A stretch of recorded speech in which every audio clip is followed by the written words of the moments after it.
What is going on, everybody? We are back once again with another edition of Wrestling Republic's daily broadcast. It is Saturday, January the 25th. We got Saturday night's main event tonight on tap. We had SmackDown last night, all kinds of good stuff going on in wrestling in the WWE, and we're here to break it down for you. I've got two of my most esteemed colleagues hanging out with me today. First and foremost, let me introduce them to you. Out in Philadelphia, our head of opinions, getting ready for the big game tomorrow. Anthony Ricciardi, what's going on? Hey, how you doing? Yeah, I'm very much looking forward to the game tomorrow and talking about SmackDown today. But want to do one thing on a personal note. My buddy Chris has a birthday today. I know I won't see him today. So I want to wish him a happy birthday. And just a constant reminder, I will see you next week for the Rumble. But you'll always be the older one by 6 months, but it's still 6 months. Old man. Take that, old man. Happy Absolutely. birthday, Chris. Happy birthday, Chris. Wish I could be there myself, but next time. I mean, it's not every day you have a birthday, so happy birthday, no doubt about it. But also hanging out with us today, let's shoot it across the pond to another good friend of mine, Mr. Jordy in the bank himself. What's going on, Jordy? Hello, my friend. Yeah, I don't know why I did a little fist bump there. I feel like it was necessary. I'm fired up. Raise your fist? Yeah, raise your fist. Yeah, that's exactly it. More City machine guns have finally got through to me. No, yeah, I'm excited, man. Saturday night main event. I think is it safe to say I'm more excited about the card, I think, than last time. Not that last time was bad, but there's a few matches on this one that do intrigue me. And yeah, SmackDown was decent last night. I think it's safe to say decent. And yeah, excited to talk about it with you two, as always. Me too. I actually am in agreement on this Saturday night's main event thing, and they're kind of close to each other, which I think is a little odd because they said quarterly, and it literally feels like yesterday we just had the first one. But I do. Or the Rumble too seems a bit. See, I dig that though, because we don't really have a true PLE in January or December for that matter, right? And so I actually dig doing it the week before. It feels like a big event. It's like a PLE light almost. It's kind of its own unique standalone thing, and I dig it. I think it's a good choice. And I think it's a way to hype up the show because, again, it's on NBC. It's on a national network. It could hype it up of going, hey, the Rumble's this weekend for people that are casual or the seasonal Mania fans. The other thing is, with the Rumble, it being, obviously, we haven't had like brand specific PLEs in years and whatnot, but the Rumble is a mix of the entire roster. Yeah. So to have a show like Saturday night's main event the week before where you can use both rosters, Raw and SmackDown, and you're not going to get why were we squeezing in the last of the Raw feud on SmackDown? You don't have to do that. You have an extra show here where you can have both brands on there and really, sort of put a nice bow on all of the storylines you have headed into the Rumble. And I think that's a smart decision by WWE. I think it also gives you, because they're limited to only like 5 to 7 matches on their pay-per-views, it allows them to do some blow-off matches that weren't necessarily on the Rumble, but could do on a main stage. That's a very good call. That is very true. Okay, let's get right into our first topic, though, which is, should Charlotte Flair's return have been a surprise? And I'll go really quickly on this one. I think yes, but it's so hard to keep a secret these days. I'm not 100% sure. And the fact that we got this close to the Rumble, if we didn't get an announcement, it was going to be pretty obvious she was returning anyway, right? I don't know how surprised I'd have been, announcement or not, but I wish there was a way you could have done it where it was a bit more surprising, as I guess the best way I could put that. But I want to get your opinion on this, Anthony. I mean, the art of the surprise return, surprise debut, we saw it with Penta, even wasn't really a surprise. It's not lost. It's a different era with the internet and with everything. People know too much in some ways. So I don't know. Is there a solution you see for this, or do you not mind either that it was, I don't want to say spoiled, but just like we got the heads up, for lack of a better way. Broadcasted. Yeah. I think with Charlotte, it wasn't really shocking. I mean, we all knew that she was probably healthy. She was on vacation. And we're in Mania season. She's under contract. So it wasn't shocking to me. And I don't really have too much of an issue with them announcing it. In an ideal world, I would love for all the entries in the Rumble to be unknown. I love the surprise. It's why the Rumble is my favorite match of the year, because as much as you've watched this and as much as you think you know, you really don't when it comes to the Rumble. When that buzzer goes off, you don't know who's coming out. And most years, you really don't even know who's going to win. You might have an idea, narrow it down to a couple people, but you really, truly don't know most of the time. I agree with you, Clark, in a way where this is an era where a lot of things are spoiled.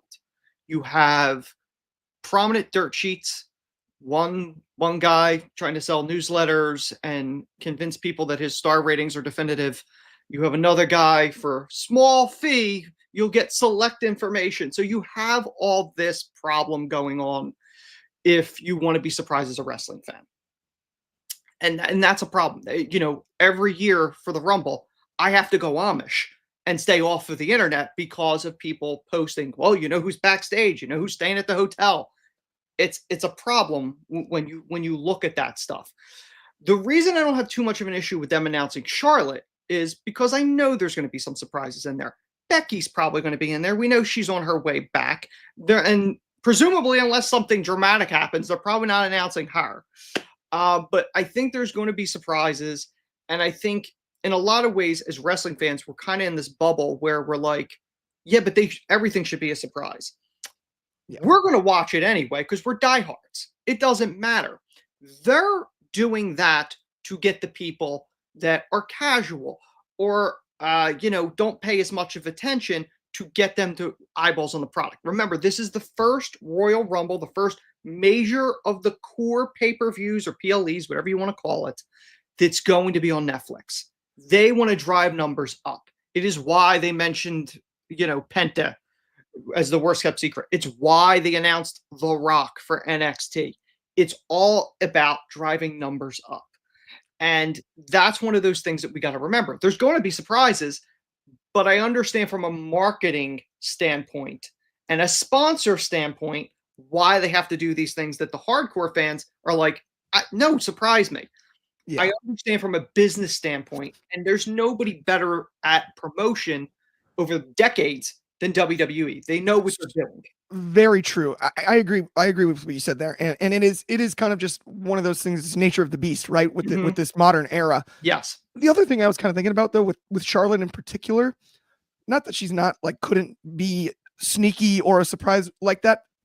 Being a Flair, they're the type of person to tell you they're going to be there, right? You know what I mean? Like that's just like even Ric Flair wasn't going to be the big surprise in the Rumble, right? When he made his Rumble debut, he got the big announcement and it was a big deal. Like they made it. I mean, that's was that 93? Correct. 92 he won. 92 was when he won the WWF championship from it. But that was close. Just as a whole, when you look at this, it's not a spoiler in the sense of if they would have gave her number away, which they did not, it wasn't like they announced, hey, Trish Stratus is in the Rumble, or even more outside the box of going, guess what? Thunder Rosa's in it. Like, it's not that type of thing. And I do think there's going to be shocks in there with the partnership with TNA. There's going to be surprises. Flair, to me, was not a shock. I think anyone knew that, like, it would be a shock if she wasn't in it.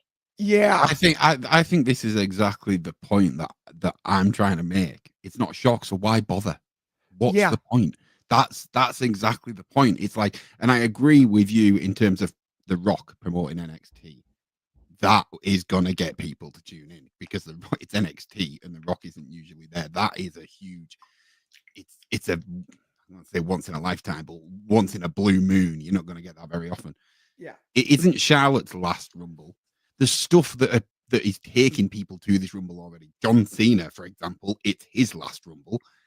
I don't think, and this isn't any disrespect to Charlotte, I genuinely don't believe that Charlotte's announcement last night will have turned any heads towards the Rumble that weren't already going to watch it, besides Charlotte's friends and family, maybe.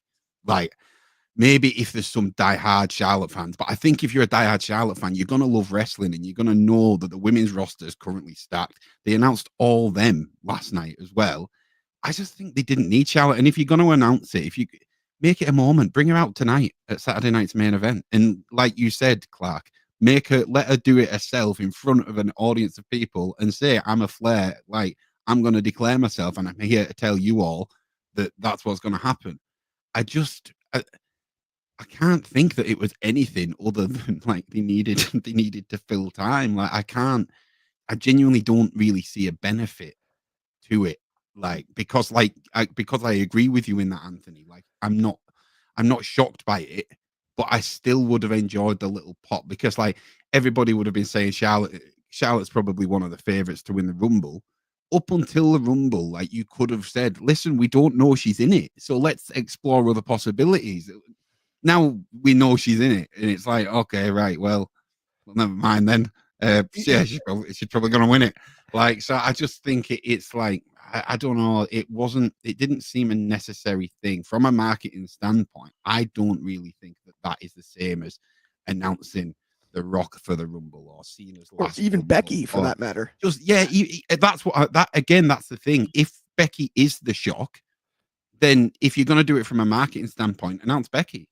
Right. Like, Well, here's the thing. I think they understand. want that moment where Charlotte makes her grand entrance into the Rumble and does her thing, and then probably the next entry is probably going to be the shock of Becky, and they're going to go face right to now. face. Right now, I think there's a when is Charlotte going to turn up. I think until last night there was an if and when we were looking, especially when you're in and immersed in the Rumble match. It's number 12. You've forgotten who you thought were your picks to return. You're just looking at the chaos that's going on in the ring. Yeah. Someone's just thrown someone out, and then Charlotte's music hits. Boom. It would have shocked me in that moment, because I would have been like, oh my God, right, she is back. Now I'll be like, here she is. There's And Charlotte. it's not, it just doesn't feel the same to me. This is funny because I'm in agreement with both of you in various ways here. Like, I think it was obvious anyway that she was going to return, so I don't mind that they did announce it. But to Jordy's point, I would have done it a different way. The first suggestion you made about tonight would be perfect. Saturday night's main event, synonymous with classic wrestling. Charlotte Flair is a bit of a throwback because of the ties to Ric Flair and history and whatnot. Would fit that aesthetic. Come out, cut a promo, do something to get the. She could have opened it. It takes the steam out of the hearing her music cheer, because we know it's going to happen. Here's the one thing, though, and I'm not saying they're going to do this, but the promo said Rumble. What if she's not actually in the Rumble and she does the Ronda Rousey route that she did in 2018, where she comes out after going, I am above the Rumble. I want Tiffy, or whatever. She's not actually in the Rumble itself. Fair play. You did me. Then I'll be like, fair play, WWE. I'm not saying they're going to do that. No, if they could, and if they did, they've of- absolutely sent me on a blinder. So if they do that, then I'm literally ankles broken on the ground. And they're going straight in for a dunk. So like, it's fine if that's the case. Because we all thought Ronda was in that 2018 Rumble. I remember being in the building, proved wrong either. And we were. I remember having my phone as number 30 was about to come out, and everyone had their phones waiting for 30. It's got to be Ronda. It's got to be Ronda. Wait, it's Trish. Like, you know what I mean? Well, I mean, that's could happen. Even speaking of like moments like that in the Rumble, going back to the Daniel Bryan year, the Rey Mysterio, the only thing that could possibly get Rey Mysterio booed. It was AJ Styles was another one that everyone pretty much knew, but they didn't announce it. It still landed. You know what I mean? It's like and like Cody returning was another one that everyone which knew, but it was like they're not officially announcing it until that moment happens, and it's like you'll still get, yes, it won't be as big as a Edge coming back. That took everyone completely off guard. Like when I went to watch Money in the Bank, Cena turned up. There was no whiffs of that at all. Like that completely took. I was in the building, and it knocked me over. Like I literally fell to the ground. Like so you're never going to get that, because everyone kind of knows Charlotte's coming back, but you'll still get a little taken by surprise thing. And I think they've lost that. So I don't know. I did disagree the year that they pre-announced that Mickie James would be in it while she was in TNA. Although the one surprise with that was we were all wondering, is she going to come out to Hardcore Country? Will she come out with the TNA title? Yes. That was the mystery with that. But like I would have preferred you didn't know anything, because the shock, just like Jordan Grace last year, although the dirt sheets sort of spoiled it. But if you didn't know and you heard that music, the You better WWE call fan that doesn't watch everything will be somebody. like, wait, is that Scott Steiner? Like, what is that? And then it was Jordan with the title. The visual looked incredible. I agree. Now, one thing I will say about the Mickie James year, it's kind of the first one where you had, not the first time ever, but the first major one where you had a women's star that's a champion in another organization It was the first entering the Rumble, and they really put the spotlight on Mickey. So Yes.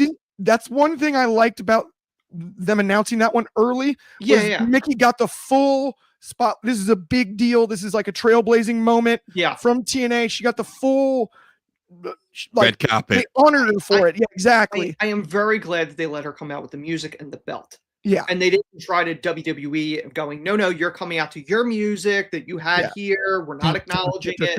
You know, they did the right stuff. Wasn't that her old song? Like, what was it? Like it was like the really peppy song. And then once you know like what Mickey's actually like, it totally does not fit her personality at all.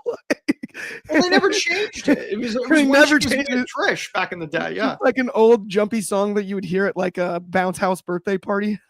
Mm-hmm. I won't be surprised if she's in it. I could totally see her being in it. I could easily as well. Okay, let's keep it rolling though. Yep. I was under the impression that this thing was called the transfer window. We were doing a soccer thing, transfer portal, college football, whichever you prefer. Mm-hmm. But we basically saw trades. Yeah. For lack of a better way to put it. They weren't clean swaps necessarily, but I mean, a lot of movement. The Miz segment with Aldis cracked me up just because like I would make some friends. That's just funny. And the Miz is doing a great job these last couple years of his role. He doesn't have to be around the main event. You can insert him into storylines, but he's honestly, I feel like he's almost, it's the character work. He's gotten better character work wise in a way, but while being overshadowed sort of by other stars. And it's kind of funny. Like I'm interested to see, you know, the next couple years what it looks like for the Miz, because he's obviously also doing so much stuff outside of the WWE that's huge. But Anthony, break down some of these transfers, trades, whatever you want to call them. Spill the tea for us.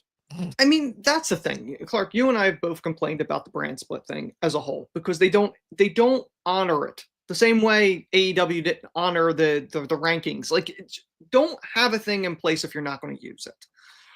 The transfer thing is a new thing that they're trying with this thing, I guess, to try to make it relevant and try to make it work.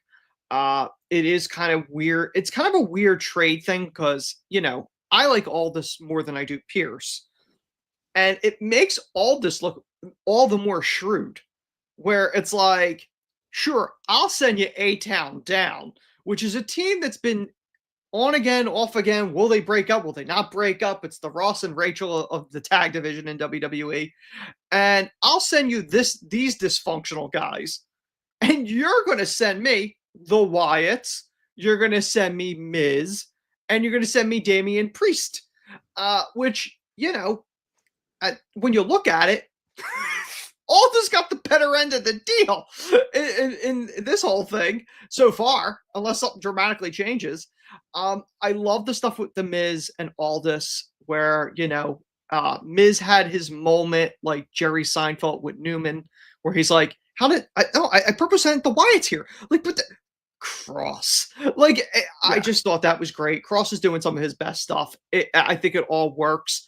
And then Miz trying to get friends, as Aldis encouraged him to do, and he thinks he's getting A-Town down. He's got him, and then Aldis sneaks up. He goes, "Hey boys, you're gonna want to pack your bags. You're going to Raw."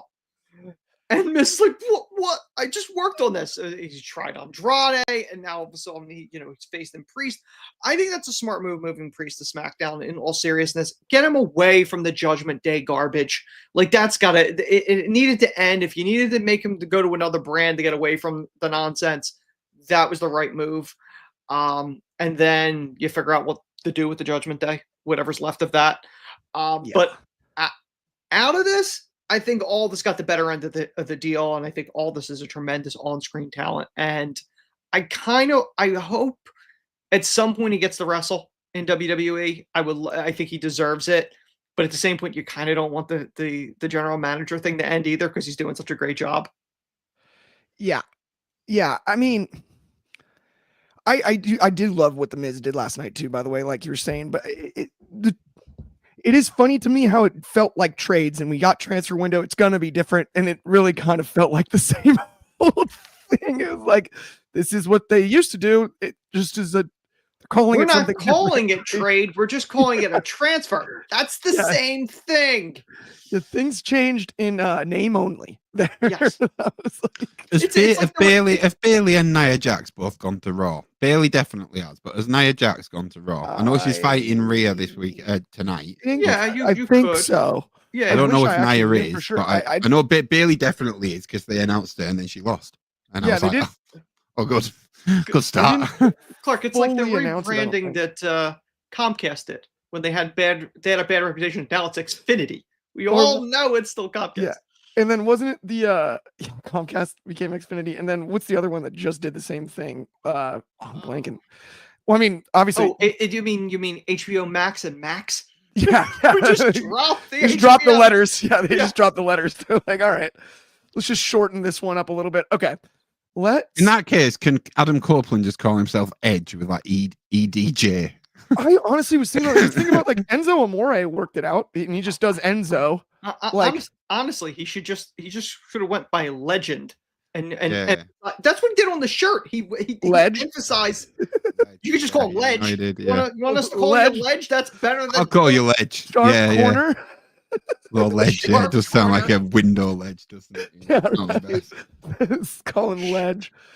Oh man. Well, and then the DDT's the education, the Ledgecution. That'd be hilarious. Oh, sorry. Sometimes I make myself laugh. That's bad. Okay. Let's talk really quickly though about our friends over at Demand Progress Plus. You're going to want to check this out. One of the best tape libraries on the internet. If you're a wrestling fan, you will dig it. I assure you, every chapter gets better and better. And some of your favorites cut their teeth in progress. Whole library's on there. We're also going to give you a discount. Use the code WATCHPROGRESS1. That's 50% off your first month on Demand Progress Plus, the home of Progress, Defy, and many more promotions. One more time on that code. That's use WATCHPROGRESS1. 50% off your first month on Demand Progress Plus. Also, head over to the App Store, whether you've got an Android or an iPhone like a normal person. Download the Itsy app. It's on both the Apple App Store and Google Play Store as well. Head over to the upcoming stream section. We got all kinds of good stuff coming up. Likely there's going to be a stream for the Rumble. Not 100% sure on that, but we will keep you posted when it comes to that. But let's keep it rolling on today's show, my friends. Let's talk about a couple champs, chatting it up. We have a big round of announcements for the Royal Rumble, and then we've got the two preeminent women's champions in the WWE face-to-face for, I believe, actually the first time on TV, except for that they were in War Games together, weren't they? No, they tagged together. They did tag together too. First time as champions. There you go. Yeah, I can't remember why, but they definitely tagged together. It was a first in some way. Yeah. Either way, Jordy, I got to ask you about it. The two champs fighting over who's going to get challenged. Maybe they'll challenge each other someday. Who knows? What did you see last night when it came to this one? Obviously, Shad in the comments there, not a fan. Nice to see you, Shad. Listen, it wasn't the best segment in terms of the build up to it. Like, we got what was needed to get said, essentially, that people were declaring themselves for the Royal Rumble. Rhea got a huge pop, and if you haven't heard what Ben Allison's got to say about Rhea Ripley, I think on Allison Analysis today, about she could be the biggest draw that WWE have got right now in terms of, if you look at the ratings. And yeah, of course, like it was a surprise, and obviously we spoke earlier, we like surprises. But I always like as a wrestling fan, you notice as people start coming out, you notice who's dressed to wrestle. Straight away as Rhea came out, I was like, hang on a minute, Rhea's in a ring gear, so I knew there was a match coming. I enjoyed the match, I have to say, and I really enjoyed the result of the match. I wasn't sure that they were going to do this, have essentially Rhea, who's a world champion, and Bianca and Naomi, who are tag champions, take the L in this match. And they did. So I was actually thrilled to see that. I thought it's good for all of the people on the other team, especially with Nia and Rhea having a match tonight. So yeah, the match was better than the segment. I agree. I don't know, man. Tiffy seemed nervous on the mic a little bit to open that segment up. And I will say as well, the crowd weren't super hot in general.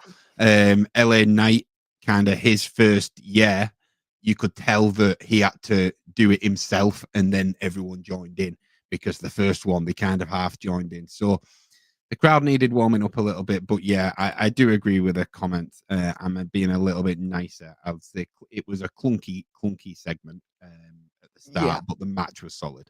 The match was solid. I mean, it does feel a little bit like Triple H watched Ohio State win the national championship after losing to Michigan and was like, "Oh, the champion can lose. We're good." It was lazy, and as well, Chelsea Green lost. She took a pin to Michin, and so it's like just champs losing everywhere last night. Yeah, no problem. Yeah, which is odd. But there you go. And yeah, I agree. It was lazy is probably the right word. And they just really felt like there was no rhythm to it.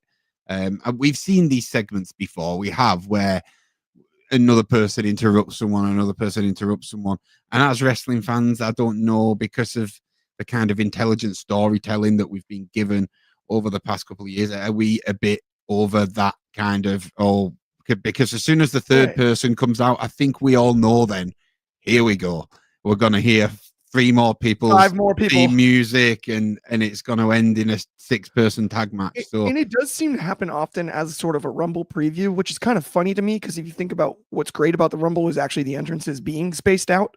So it's like, could you imagine if the Rumble was just every 10 seconds somebody comes out and it's like boom, boom, boom, boom, like your head would explode. But by the end of it, it's not fun anymore, right? The anticipation is what makes it. It was the rhythm and the timing of it. It's almost like you can't really explain it. It just wasn't flowing as well as it should have been, really. And like you said, it's almost like after the first 1, 2, or 3, not 1, 2, or 3, but 2 or 3, right? It's like flipping the car in cruise control. It's just like, okay, now we know exactly what's going to happen next. Boom, boom, boom, boom. Yeah. Like, you're not even trying to guess who's next, because they're all eventually going to make it out there. You know what I mean? Like, get to the match. Yeah, like, okay, what's the end game here? Yeah, I agree with that. Okay, this comment, I don't know how I missed it earlier. This cracked me up from Shad. EJJ, Edge. Yeah, that's it. And the other one as well, Edge. I like Edge. Edge. But I tell you what, and I've said this before, I don't know if I've said it on air, and it reaffirmed it. Like, Wicked is trending right now, and Rhea and Tiffy look like a real life Elphaba and Glinda when they stood next to each other in the ring. Like, just paint Rhea green, and like they have got that dynamic in like pink and then dark clothes. Like, so yeah, to actually Steve said that, I enjoyed it personally. That could be an amazing WrestleMania entrance. Could you imagine? That would actually be fun as could be. on strings. we got flying broom money. It's Mania. 100%. Oh my goodness. As long as we get Logan Paul not ziplining this year, I'll be stoked. I couldn't believe that. He tries to go full Shawn Michaels on me. He had to insure himself, didn't he? Yeah, because WWE were like, nope. And so he said, I'll pay for all my insurance, so I'm completely liable if anything goes wrong. Which is kind of cool, actually. I love that. Yeah, I mean, yeah, fair play. I mean, me personally, for the reasons, I would have just said, okay, fair enough, I won't. But probably, I guess if he wanted to that much and he's got the money to do it, he's kind of the one guy that can just be like, actually, no, I'm just going to pay for it and do it. Yeah, fair enough. You know, it's like, and it did look cool. It did look cool. It did. As much as I poke fun, I mean, WrestleMania 12, the Michaels ziplining down is like my earliest favorite wrestling memory. I just remember being so like the music hit and my dad and I were sitting next to each other and I'm looking at the entrance ramp like, where is he? And my dad just pointed up to the rafters and there's the one spotlight and he's standing up on the ledge and it was just, it's like, give you goosebumps. When you think about it, it is rare in wrestling since the Owen incident that you see that very much. Yes. And that's because of that, where it's like, it's just too dangerous and it's risk versus reward for them. And that's probably why they're like, okay, Logan, if you're going to sign off all liability and pay for the thing, fine, but we're not. Yeah, we don't want not messing around with this one. Yeah. No, that is actually very fair. Wash their hands of it. Especially considering the fact that they were in the process of selling the company that weekend. That's when the TKO announcement was 39. That makes it even wilder now. That's what I'm saying. Yeah. I didn't put that together in my head. Mm-hmm. Oh, that's okay. That's a gutsy move by Logan during all that. Mm-hmm. Actually, I am gonna do it anyway. Like, I can't lie. That is kind of wild. Okay, let's get on to our main event of the afternoon. We've got Kevin Owens, we've got Matthew McConaughey, and they had a nice chat. Kevin Owens, not a fan of the Texas Longhorns. Little known fact. Learned that yesterday. McConaughey, of course, is a fan of the Hook'em Horns, and turns out Big Jim Uso is as well. He was throwing up Hook'em himself. He came out. He was tired of hearing from Kevin. I can't lie. I think Tessitore did a great job last night of calling that segment. I thought it was fun. He was like, he's doing what we all wish we could or whatever. Like, it was a cool call for Tessitore. I think he's really starting to settle in when it comes to the wrestling thing, and he's picked it up quickly. I got to give a shout out there. The match itself, I had fun with it. I didn't necessarily think it was world beating. I really still feel like Big Jim himself needs a push a la his brother Jay, because it just seems unfair to me. To me, they're equals in my eyes. Outside of the Yeet thing, I don't see that Jay is that much more talented than Big Jim. And so I don't know what we do about that, but Kevin Owens with the win, it makes sense. He's doing some of the best heel work of his career. He's as good of a heel as there is in the game when he's that, and he's as good of a babyface as there is in the game when he's that. I got to give Kevin Owens credit where it's due. I can't wait for this ladder match at the Rumble, but talk to me about last night's match, Jordy, and talk to me about Big Jim. What do we do with Big Jim, bro? I'll tell you an issue with Big Jim is that he's missed an opportunity because he's got Big Bro on his back and he's not got Big Jim. I would have genuinely bought it if it said Big Jim. I'm not lying. I don't want it if it says Big Bro on the back, because I am in fact a little bro. Actually, I only have an older brother, so if I had that on my back, it would not be correct.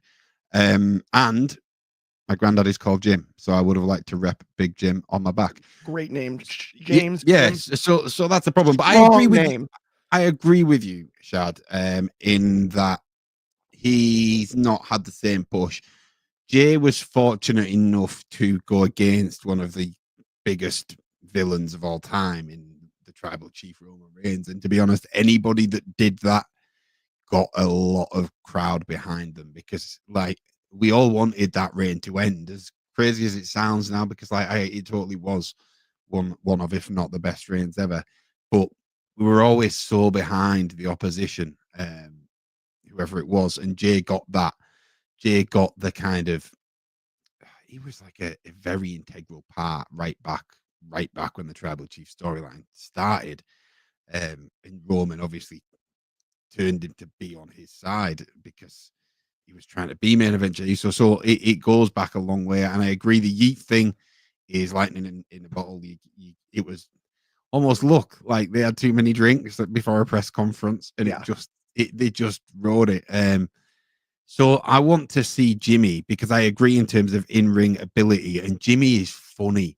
I just need him to have that opportunity to be himself, I think, and to really flex his muscles a bit, because I still do feel like as soon as Roman comes back, Jimmy will be right back with him. And I might be wrong about that, and he might be happy doing that. I don't know, but I want to see him, especially because that US title scene isn't really all that right now. There's not really that many. He fits it perfect. Jimmy in. Yes, that is such a good call, Jordy. US title picture is right up Jimmy's alley, but I also just had a full-blown epiphany response. Basically, shout out Shad for this one. He said Little Jimmy should be his name, LOL. No, guys. Not Big Jim, not Little Jimmy. Largest sponsorship deal in WWE history. Call him Slim Jim. You built that whole car. It's Slim Jim. From here on out, snap into a Slim Jim. We've been waiting on somebody to take over for Macho Man for years. Big Jim, Slim Jim Uso. Oh, perfect. I would absolutely snap into a Slim Jim if he starts cutting Slim Jim promos. LA Knight was on fire as well last night. While we're talking about Slim Jim and fire promos, it's true. LA Knight was back in his bag last night. He was making me laugh. And on Joe Test quickly, there was a moment where you can tell Joe Tess is starting to get more relaxed because LA Knight said something and you could tell Joe Tess let out an involuntary laugh. He I did. can't remember. He'd said something to Jacob about, did he call him Tommy Tonga again? And you heard Joe Tess go, and it was just Joe's relaxing into it now. I like that. Well, and it's funny because I've watched Joe call games for years, right? Here in the States. He's actually known for, he's got a great commentary voice, first and foremost. There's no denying that. He's got a perfect voice for commentary. Mm-hmm. But he does show a lot more personality than most of the other like play-by-play guys you would see in the industry in the booth. He's very good about that in other sports and whatnot. So to me, that fit wrestling better than others. Like I actually enjoyed Jimmy Smith when he was on. Mm-hmm. But personality-wise, growing up watching him in MMA for so many years, he's a much more technical broadcaster when he's on play-by-play than Joe is. He's talking about technique more often and things like that. He doesn't get as emotionally invested, I would say, with the on-screen product, and that's not a negative. I think he's one of the best combat sports commentators of all time. Sorry, that's a lot of C's in a row there. Getting tongue-tied here today. But either way, yeah, I think Joe really is starting to settle into his role, and I've enjoyed him. I think he's here to stay. I mean, poor Adnan Virk, right? he's already done better than Adnan. That's all I'm saying. The bar was so low. Oh man, that one's brutal because I actually really like Adnan when he's talking about baseball and movies and whatnot. Wrestling was not up his alley in the least. But Anthony, I do want to get your thoughts on KO, Slim Jim Uso, and everything we saw last night. I do have to say, I think Joe does very well with this because he's genuinely a fan. He's genuinely invested in the product. He cares, and it shows when he calls matches and stuff.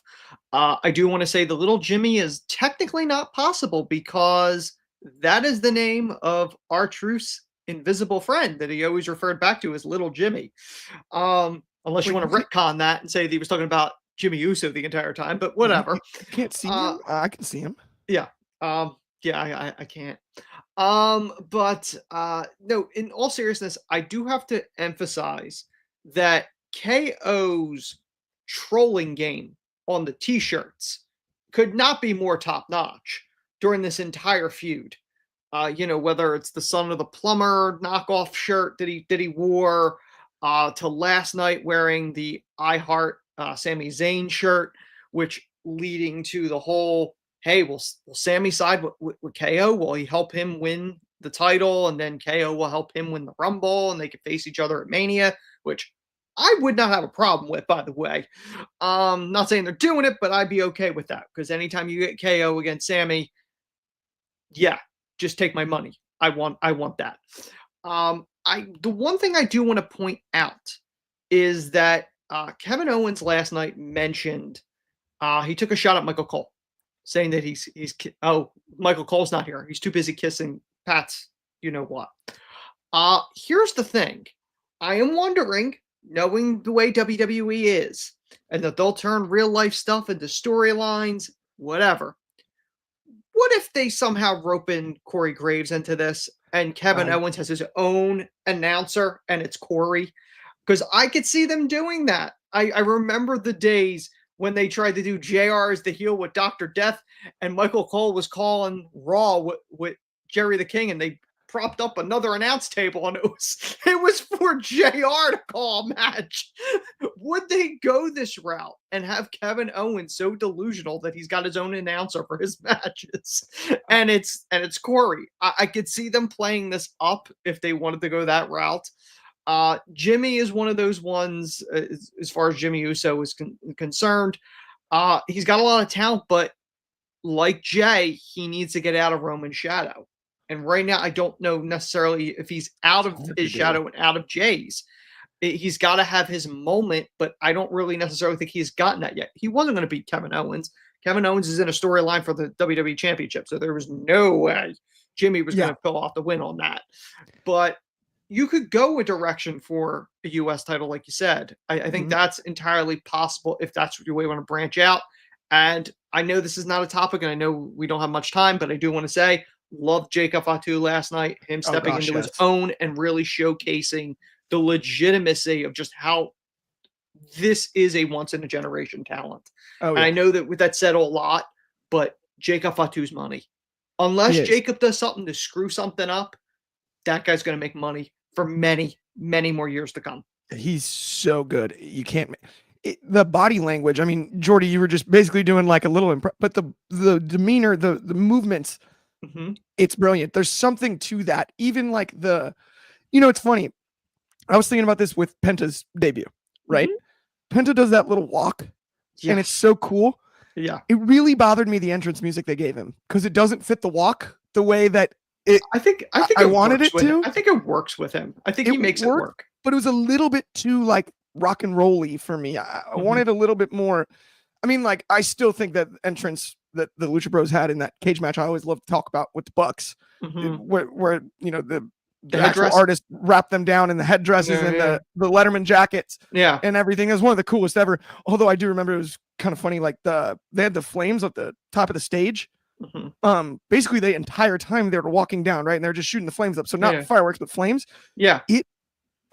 It got so hot during their entrance. I was like pouring sweat. I had to take my hoodie off. Clark, if you remember, and this is a little side thing, when you and I were at the RH Supercard, they were on it and they were doing the flames, and we felt the flames there, and we were way back, and I was sitting close to the stage, on the floor there, and so like I'm right by the flames. I was like, dude, I have to take my hoodie off. Like I almost missed the second half of the entrance because I was just like, it got up to like, I mean, it felt like it was like 100 degrees in the building, like right where we were sitting at least, because they just kept doing the flames over and over and over. I think a quick shout out as well, tiny one to Tama Tonga.